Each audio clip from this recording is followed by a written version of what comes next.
These are your top stories today on Volt News Network. Israel and Hamas agreed to a ceasefire in their latest major conflict in the Gaza Strip.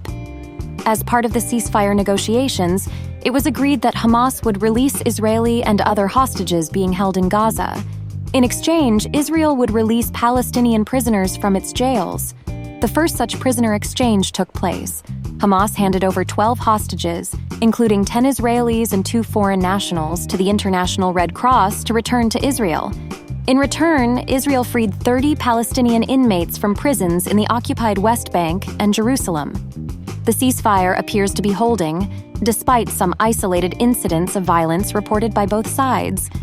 International mediators were working diligently to not only maintain the extended 6-day ceasefire, but also facilitate additional hostage and prisoner releases.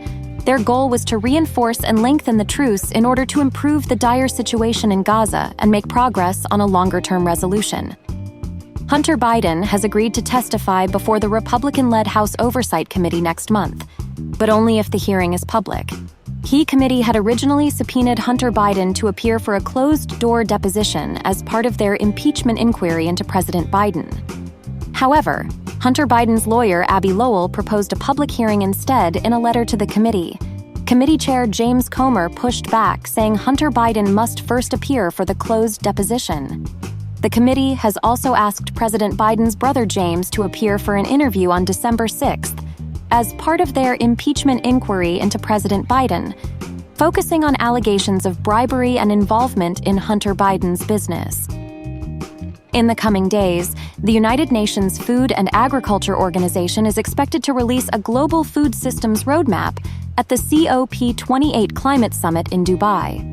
The summit, just 2 days away, usually draws international leaders in politics, science, and religion. However, the Pope will not be attending this year.